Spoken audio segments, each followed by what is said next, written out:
the future of marketing and the future of demand generation. And I want to define those things a little bit. I want to preface by saying I am not claiming to be a super expert on this. I have some experiences and I have some successes to show, but I'm not. I don't claim to be any kind of expert on this. I just want to kind of bring this out there, start a conversation here, and see like what you guys think, and see if this lines up with sort of your experience and what you're doing.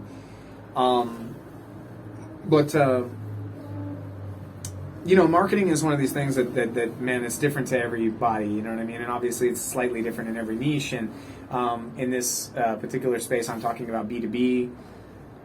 A lot of this does cross over to B2C, but let's focus on B2B for now, and keep that as the focus. So in the past, marketing was about creating a funnel where people came in. It was about getting their information, their email and their name and their phone number, whatever else you get. And then it was about immediately reaching out and trying to sell them.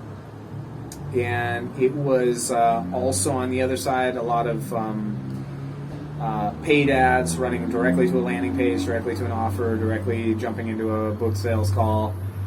There was a lot of talk of MQLs, still is, obviously I should say there still is. This is for many people, this is the present day of marketing for the people that are a little bit behind. There's a lot of marketing, marketing qualified leads, sales qualified leads, MQLs and SQLs.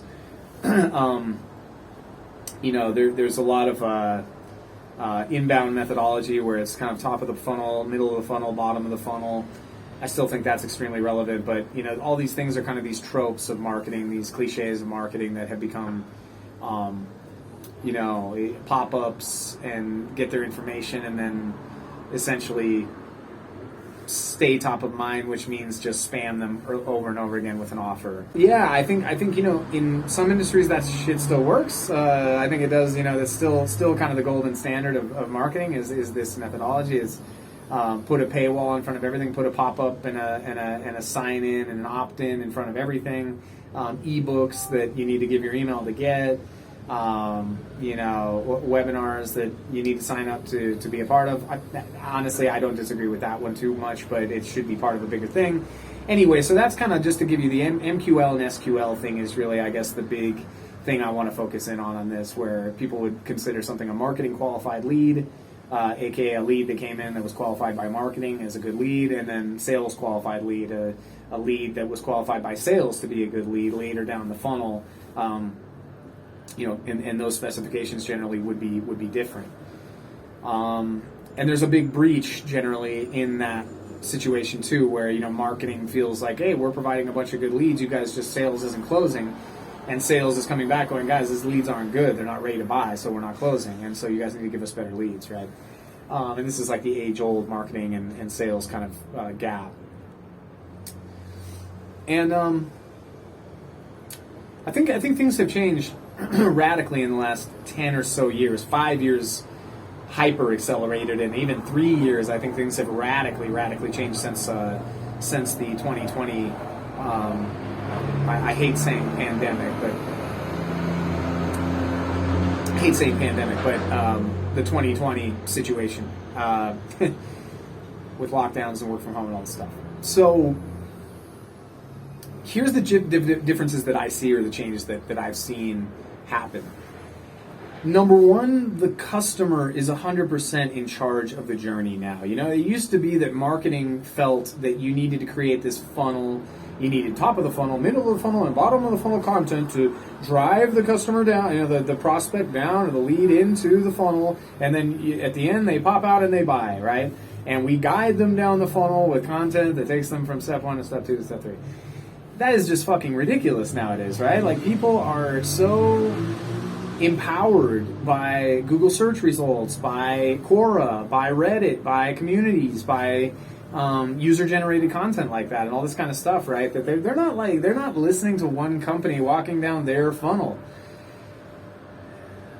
Companies are having a harder and harder time, especially with these like iOS 15 updates and all this stuff, where attribution is getting harder and harder and harder as well. Like, it's hard to know where someone really came from truly. What's the first thing they clicked and what's the last thing they clicked, and how did they end up in the book a sales call page? Some companies can do it to a good extent, or some companies claim that they can do it to a really good extent and that they have the secret to attribution. I kind of don't believe it, to be honest with you. I call bullshit, because there's this thing that I've heard a couple people call the dark funnel, and I think that's a really good way to call it. Or the dark funnel, the mystery funnel, the tunnel. Excuse me for the noise. The dark tunnel, or whatever, when you lose cell phone reception in the tunnel when you're driving. There's this part of the funnel where you're not able to track. Like, they drop off and they go somewhere else and they read 7 other blog posts and they check out 10 other webinars and they do 5 other things and they end up back on your site because you were you gave the best information for free, or whatever it is, right? You get the best information in general. The customer, the client, the lead, the prospect, whatever you want to call these people, the customer, end of the day, is in charge of the buying process, is in charge of the funnel these days. They're the ones searching, they're the ones looking, and they're going to do their research, and they're going to go ask their friends as well. They're going to go ask their network as well. And they want recommendations, because every company's out here saying, I'm the number one company. It's not working anymore. They want to know, you know what I mean? Like, what's working for other people, and they want use cases, and they want to know, like, how this could work for me, and they want to see themselves in the examples being given, et cetera, et cetera. You know what I'm saying? And so I think, like, more so and more so, the buyer is in charge of the funnel, is in charge of the journey, the customer journey. To think that you can make a marketing funnel that will just guide someone down the whole thing is just stupid now, really, to be honest with you. It's forceful, it's salesy, and it's fake. I made a video about being genuine and being authentic now being one of the top, kind of proxies, I think, for getting good results from marketing and sales these days. And I think it bleeds over into this. You need to be authentic and you need to be genuine. You need to give good information that really educates, whether it's problem aware or solution aware. I think those are really the 2 buckets that have emerged from this as well, is that it used to be top of the funnel, bottom of the funnel. Really we just have problem aware and solution aware, and kind of the different stages going down of those, which is why I still like to use the top of the funnel, bottom of the funnel situation or methodology or terminology, but really it can be simplified into problem aware and solution aware. Do they know they have the problem? Right? And do they know they have the problem? Do they know that there's a solution, or what the solution is, right? And so marketing has become a lot about just like creating content and creating stuff that's helpful for people, not putting it behind an opt-in wall where it's like, put your email in, giving that information to them freely, giving them that ebook for free with no sign-in at all. And letting them have that information, because it's going to help them make a better choice. And at the end of the day, they're going to respect you for being more genuine and authentic, that you just gave the information for free with no opt-in. Then they're going to trust you more than the other person that made them opt in to get the ebook and it was of lesser quality or whatever it was, right? So this is the world we're getting into, where more authentic and more genuine is going to win. And data is still extremely important, but data is overstated, in my opinion, big time. I think that if you know your market, and that's a form of data, obviously, but this idea of having data of like how many people clicked that, how many people went there, how many opt-ins did we get? Because opt-ins generally for marketing teams that's an MQL, that's a marketing qualified lead. That's not a lead. In my opinion, that's not a lead. That's not a lead. And marketing and sales needs to have the same definition of what a lead is. Okay? We can call that a prospect or something else, but don't call it a lead. It's not a lead. A lead is someone who's interested already, who's like ready to take the next step. Okay. So I get very passionate about this stuff because I think it's just ass backwards what a lot of these people are teaching still to this day, and thinking that's a good marketing funnel. Nowadays, I think it's all about so it's about being genuine. It's about being authentic. It's about giving things for free with no opt-in or needing their email to go bug them again. Right? It's about making an impact on them. Genuinely with the content that you're providing and with the information that you're giving them. And then it's about using techniques that are now available to do your outreach or do your sales process when they've given a real trigger that they're ready to buy. So that sales is only speaking to ready to buy leads, not webinar signups who showed really no interest in buying at all. Okay? Just some examples here of kind of things that people think are like a marketing or a sales qualified lead. Yeah, but they signed up for the webinar. Why didn't you guys close them? Because they weren't interested in buying. They were just researching. They weren't even problem aware really yet. They're not solution aware yet. There's more that they need to get, right? And you can give them the option to opt in. You always should give them the option to opt in, but you don't force them to opt in to get this information. You want them to do their research, because if they do their research and you give them great information, they're most likely to come back to you because you're giving them the most value.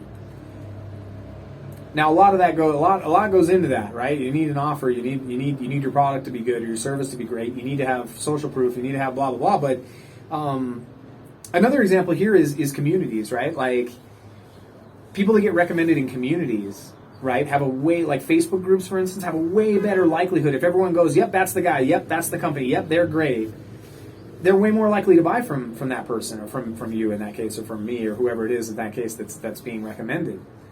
How do you make an influence? How do you influence in those spaces? How do you make that community see you as the thought leader of, like, if someone says, hey, I need a website for, my plumbing company or whatever it is, whatever example it is, my enterprise SaaS company, whatever it is, who do I go to? And everyone's recommending you. You need to create value. You need to give free value. You need to create content. You need to show people the secret sauce. You need to show people, and not all of the secret sauce, but you need to show them like functional, actionable ways forward. Because at the end of the day, if you're selling high-ticket services or high-ticket products, you don't want the beginners, the people that don't have money. You want the people who have money but don't have time, right? So you need to be clear about your ICP, which is, I talk about this incessantly in all my courses and blog posts and everything I do, is you need to be clear on your ideal client, first of all, or your ideal customer.